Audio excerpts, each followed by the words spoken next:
Augusta, graças a Deus, graças a Deus, entre você e a Angélica, eu encontrei a consolação que veio olhar por mim e me deu a mão. Augusta, que saudade. Eu acho que Augusta hoje, a Rua Augusta, ela é muito mais uma expressão do que a gente chama de transcendência do capital, que é quando já se consolidou e já estamos a pós-modernidade. A gente vive um outro momento e Augusta expressa um outro espaço hoje, já não mais um espaço de tribos, mas um espaço de uma ordenação muito comum. Hoje ninguém mais difere aqui. Na pós-modernidade ainda havia a questão das tribos, de um certo tipo de performance, e isso passou.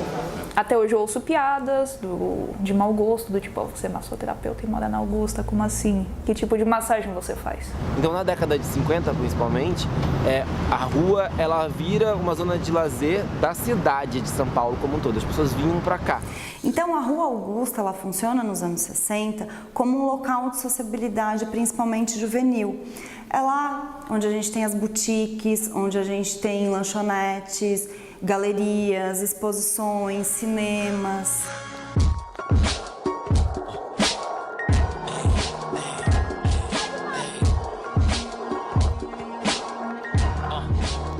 As maquiagens fortes, norte, eu doma na alma. Fumando calma, ela observa os faróis que vêm e vão. Viver em vão, os que vêm e não te tem som. Se necessário, amite bem, fujão. Rima muito sensualidade, a mesma grana que compra o sexo, mata o amor. Traz a felicidade, também chama. Tem que estudar um pouco melhor a história da Rua Augusta e entender o que está acontecendo até hoje. Até chegar nos processos de gentrificação, até chegar na mancha de lazer noturno. Eu fui lá desde 1891, que é quando a rua é alinhada, até hoje, os processos urbanos que aconteceram. Antes de você ter a urbanização e você ter as ruas sendo feitas, você tinha uma chácara. Na verdade, São Paulo era envolto por um anel de chácaras, né? Que é uma das definições que eles falam que, na verdade, aqui você tinha duas chácaras. Você tinha a chácara do Capão, que era do Mariano Antônio Vieira, que era um açoriano, era um cara de Açores, né? Que veio para cá e comprou grande parte da Rua Augusta. E você tinha a da Dona Veridiana Prado, que é onde a gente está aqui. Essa parte aqui era da Veridiana Prado. A Veridiana Prado, ela era mãe do conselheiro Antônio Prado, que foi o primeiro prefeito, né, se fosse considerar assim, da cidade de São Paulo. Então tinha a Veridiana Prado e o Mariano Antônio Vieira, que era um cara mais negociador, assim, ele estava preocupado mais em vender as questões. A Veridiana Prado estava preocupada em manter o poder dela dentro da cidade. E aí, quando sucedeu isso aconteceu também na era posterior. Então, os lotes daqui eram maiores, então você tinha mais palacetes, a casa de elite, tinha mais casas de elite, então tinha pessoas mais ricas que moravam aqui. A chácara do meio ali, que é essa que eu falei, a parte do meio, que é essa que eu falei que é do Mariano Antônio Vieira, são lotes menores, que até onde a gente chama agora é onde tem o Baixo Augusta, onde tem as baladas, os prostíbulos, porque são casas menores e eram mais de classe média. Eu moro na Augusta há aproximadamente 12, 13 anos, e o que eu percebo é que não que ocorra entre os moradores uma relação de vizinhança mais afetiva, né? A gente representa o urbano mesmo, é cada um para si aqui. Qualquer pessoa que veio de fora, principalmente nordestes, aqui em São Paulo acaba recebendo algumas piadas, algumas coisas que geram desconforto, ou seja, preconceito mesmo, entendeu? Inclusive eu já, aqui dentro do bar, como a gente prepara as comidas na hora, já teve cliente que dizer assim, tá demorando, né? Mas eu sei muito bem como é baiano sempre no passinho lento, esse tipo de coisa. Isso foi um dos mínimos que eu já recebi. Uma cliente uma vez virou e falou assim, é baiano, vamos ver se ele tá esperto. Na hora que eu fui atender a mesa. Beleza, eu levei numa boa, atendi ela numa boa, depois ela Ah, desculpa a brincadeira, entendeu? Assim, sabe? Coisas desse tipo. Naquela época não se misturava tanto classe média alta com uma classe mais baixa, ou com elite. Então a rua, o que eu achei mais interessante, principalmente essa parte aqui do Baixo Augusta, ela misturava tudo isso. Não é que ela misturava tudo isso, ela tinha tipologias diferentes. Tinha tipologia de elite palacete, de classe média alta, com influência moderna, Art Nouveau, Art Deco. E por outro lado você tinha também classe média baixa e você tinha classe média na rua. Então você tinha uma diversidade muito grande numa rua única.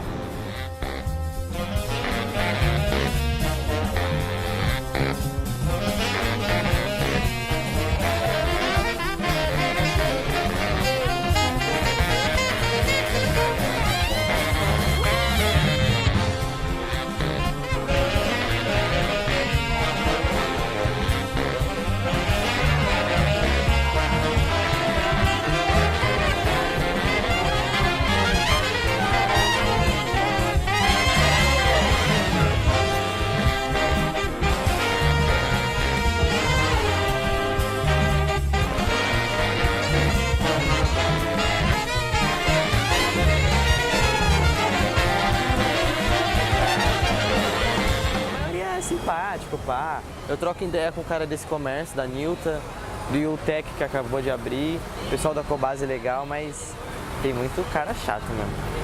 Mas é legal como um todo, pessoal. Pelo menos os que trabalham aqui. Alguns que vêm a passeio, não. Não tenha dinheiro para ver. Se não tiver dinheiro, você não entra em nenhuma boca dessas aqui, nada. Aqui é perverso. Augusta foi escolhida como uma ligação para o centro daqui. Na verdade, a rua ela acabava na Caio Prado. Então, essa parte da rua aqui não existia. Aqui onde a gente está, na Praça Roosevelt, era onde eles iam pegar água. Era uma bica de água, assim. Era um bairro, era um terreno, entre aspas, aqui não tinha esse conceito, né? Baldio. E você tinha as pessoas, na época, lá em 1870, vinham aqui buscar água, mandavam os escravos pegar água, e tinha pasto, a galera soltava galinhas, tinha um rolê todo aqui. Na verdade, o transporte em São Paulo ele nasce da iniciativa privada e não de uma iniciativa governamental. O que quer dizer isso? Quer dizer, não foi pensado de uma forma integrada desde o começo para a cidade de São Paulo ser integrada e você ter um transporte. Era a Light que respondia, a Light que tinha feito o trajeto dos bondes mais modernos na Rua da Real Grandeza. O entroncamento, toda a questão da briga que teve, foi o entroncamento da Rua Augusta, que subia, que era da Aviação Paulista, com a Light. Porque você tinha duas companhias de transporte em São Paulo, que eram diferentes entre elas, com interesses diferentes, que estavam dentro da cidade. Então, o que aconteceu? Quando eles quando a Light começou a construir o bonde da Rua da Real Grandeza, você teve o conflito, porque era bem aonde era o fim ali do bonde 45, da Rua Augusta, que subia e ia para baixo, tá?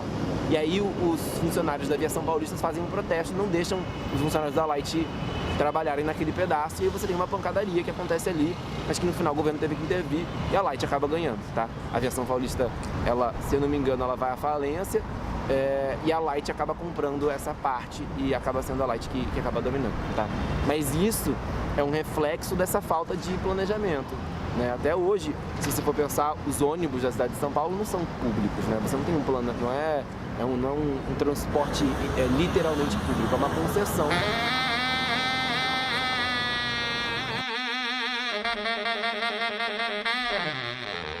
Aí eu acho engraçado que, por exemplo, às vezes vem alguns amigos aqui e falam: nossa, se eu morasse na Augusta eu não ia viver em casa, eu só ia dormir em casa e passar o dia inteiro bebendo, saindo, me divertindo. Só que quando você vem morar aqui, não é isso que acontece. Não dá tempo, às vezes não dá vontade, você só quer ficar em casa às vezes.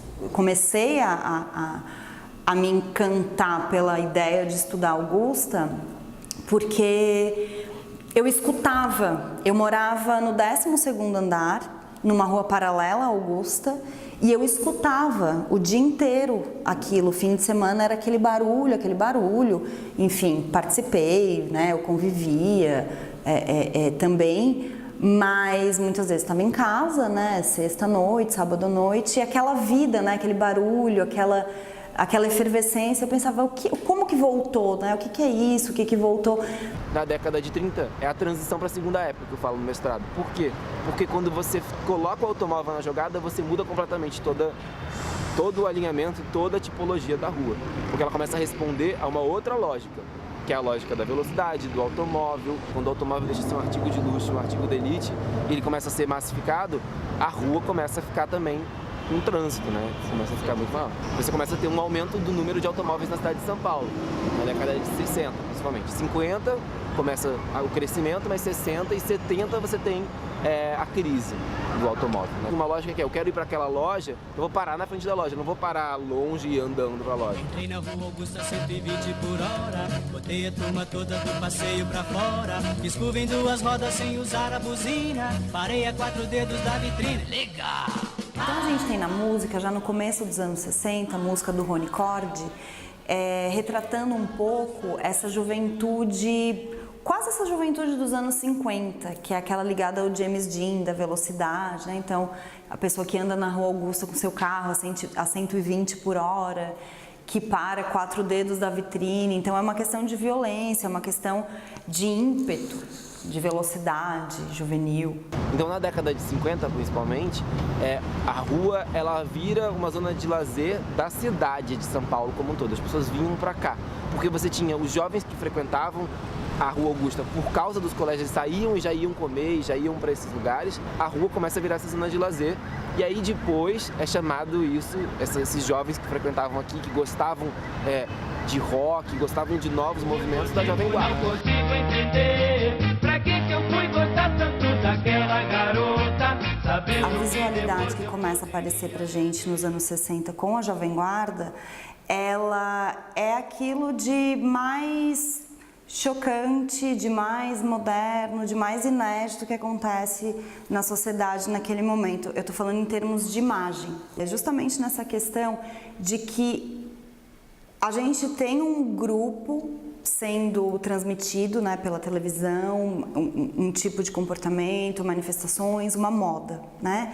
E onde isso vai acontecer? Se a gente for pensar nos atores e atrizes sociais, nos indivíduos, nas pessoas, onde elas estão, onde elas se relacionam, né? Onde elas vão para ver essa moda, onde elas vão para ser vista, onde elas vão para se relacionar. Então, a Rua Augusta, ela funciona nos anos 60 como um local de sociabilidade, principalmente juvenil. As lojas elegantes, o alto comércio, a sofisticação das pessoas fizeram desta rua um local onde se mesclam tipos excêntricos, nem sempre da alta burguesia, com sua ocupação habitual. Ver vitrines, atualizar-se com a moda, nem sempre comprar. Tomar chá, encontrar Ricardo com a nova namorada, ouvir os discos da semana, comprar talvez um novo livro. Os camelôs são bem interessantes, assim, porque na década de 90 eles começam a se espalhar mais, até porque São Paulo e o Brasil estavam numa crise econômica maior, né?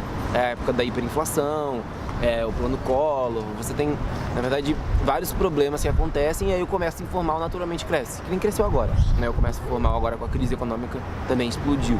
Você tem uma inteligência ali de os livros, os filmes que são vendidos. O que acontece com os camelôs também? Na parte do meio, à noite, ele começa a se adequar ao público também. Então você tem venda de bebida, tequila, eles começam também a ter uma inteligência comercial, eles sabiam que as filas são gigantes ali nos bares e nas baladas principalmente, né? Você começa a fazer venda ali, então é muito interessante olhar, acho que esse ponto que você falou é bem legal, olhar o camelô é olhar também o que está acontecendo na cidade, porque ele é o primeiro que se adapta àquilo. E essa Augusta que eu vejo hoje eu já não curto tanto, né? Porque não é uma Augusta para mim, para alguém da minha idade, por exemplo. Essa Augusta é muito jovem, né? E o jovem traz uma forma de comportamento que não que me assuste, mas que me desagrada. Esse jovem não vê mais nada, né? Porque eu acho que ele não tem mais nada. Porque eu caracterizo o mundo contemporâneo mesmo, né? Tá vazio demais. A sociedade do vazio do Lipovetsky. E que eu até não acreditava em Lipovetsky na década de 90, mas eu estou vendo que está valendo muito mais agora. E é uma pessoa que não traz nada mesmo, não tem representação nenhuma nem com os amigos, nem com o próprio espaço. E não sei nem se no espaço que eles sentam para, de alguma forma, satisfazer uma necessidade ali imediata, né? Então, essa presença desse novo circuito de indivíduos que vai alterar o próprio ritmo da Augusta. Mas faz parte da história, né? Eu imagino que daqui a 10 anos a Augusta vai ser outra também, ou 12 anos, né? Depois outra Augusta também, né? Só espero que para melhor. A Rua Augusta, ela teve esse boom nos anos 60 e aí tem algumas evidências, né, de por que ela teria no final dos anos 60 tido uma perda como local de sociabilidade. De tudo que eu pesquisei, a maior evidência seria pelo endurecimento da ditadura militar, realmente, porque se começa a já não ser mais possível os jovens se reunirem, isso começa a ser visto como subversivo, começam perseguições. Então, você estar vestido como jovem, se portando como jovem, né, num local público, digamos, começa a ser perigoso.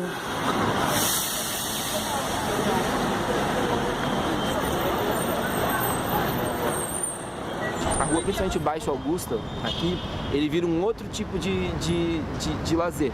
Então você começa os inferninhos, que são, na verdade, estabelecimentos bem pequenininhos, assim, que você tinha, tipo, bebida, baladas, assim, mas muito mais transgressivo. Você começa um movimento de motoqueiros que começam a descer a rua uma paulada muito grande.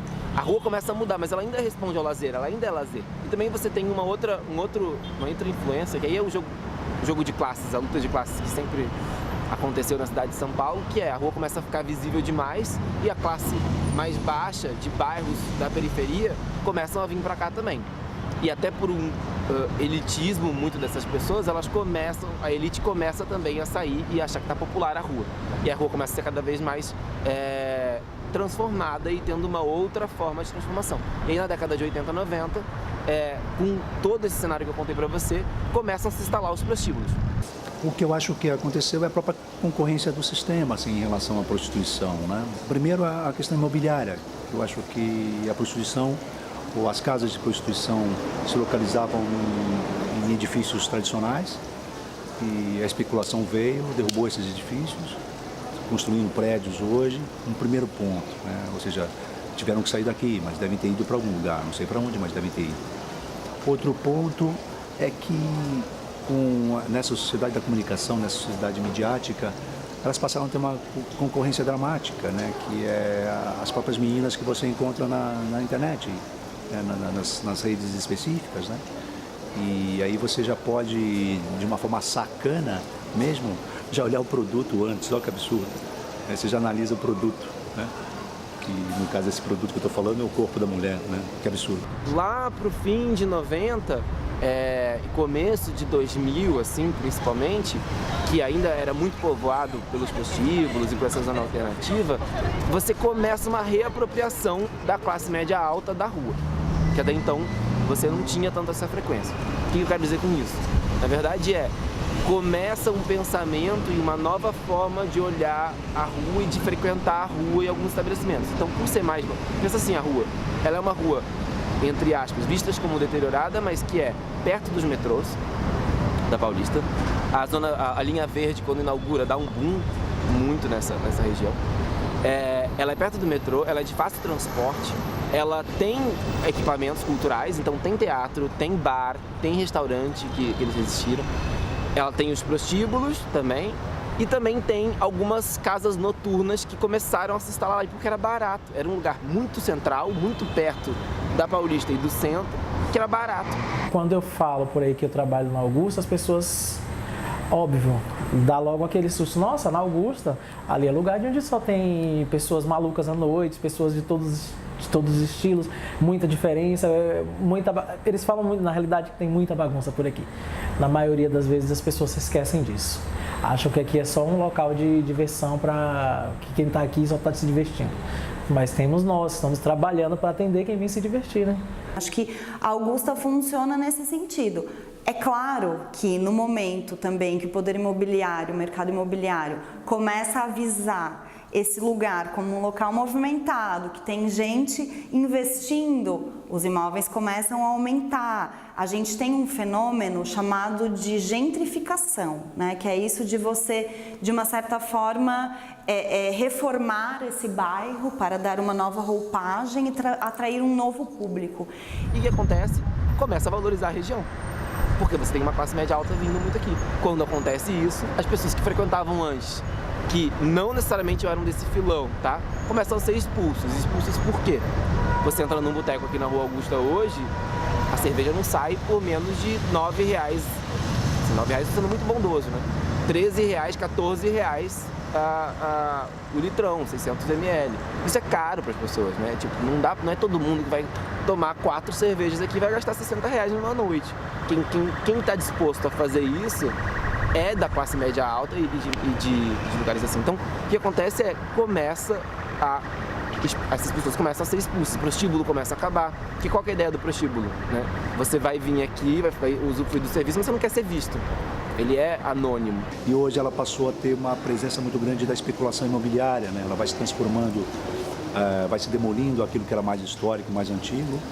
Pelo menos uns 9 ou mais prédios estão sendo construídos aqui. E o que você vai tendo? Aquele condomínio típico de uma sociedade doente, né? Que a pessoa mora, fecha o portão, se isola do espaço externo que é a própria rua, e a rua passa a ficar meio seca. E outro ponto também que eu acho é a falta de política pública em relação aos próprios espaços, né? Quando se pensa nessas construções, não se pensa mesmo em como isso vai, de alguma forma, influenciar no próprio espaço externo da rua, né? Você vê prédios construídos hoje voltados com muro, né, para a rua, né? Você não tem mais nem a porta do prédio para a Rua Augusta. Isso vai matando esse espaço. É muito triste, porque o que você está vendo é uma constituição de lazer e de reapropriação urbana que, justamente por se reapropriar por uma elite diferente, expulsou muita gente e acabou expulsando o próprio lazer. Mas hoje você não vê um lugar de lazer que nem a Rua Augusta era em 2005, de 2005 até hoje, mais ou menos, que ainda tem bastante, mas tende a desaparecer. Você não vê um outro lugar vindo com força. Mas tem uma empatia enorme com esse espaço louco mesmo. Acolhedor acima de tudo, acolhe todo mundo e acolhe para chicotear mesmo, né? Aqui se você tem que se virar, você está sozinho nesse universo. Mas ela te possibilita, por toda a loucura que ela traz, que você de alguma forma encontre algum espaço para dar conta de si mesmo e sobreviver nela. E a Augusta é só mais um desses espaços, né? Você tem vários. É que a Augusta é única nessa cidade, eu acho. E cada um vem para cá para isso, né? Não muito para ser acolhido, muito mais para gastar tudo que possui num período muito curto que essa pessoa tem, né? Porque no dia seguinte ela vai ter que devolver tudo aquilo que ela gastou na Augusta para a ordem do próprio sistema. E, então é um momento muito legal e muito louco, né? Porque as pessoas são tão loucas, principalmente a partir das 23 horas, até umas 4 da manhã, as pessoas enlouquecem aqui. E enlouquecem por quê? Porque é o momento de enlouquecer mesmo, já que elas são loucas no cotidiano, mas aqui é a hora total de se liberar para essa loucura, e se liberam mesmo. Vão pro pau, sem receio. E Augusta possibilita.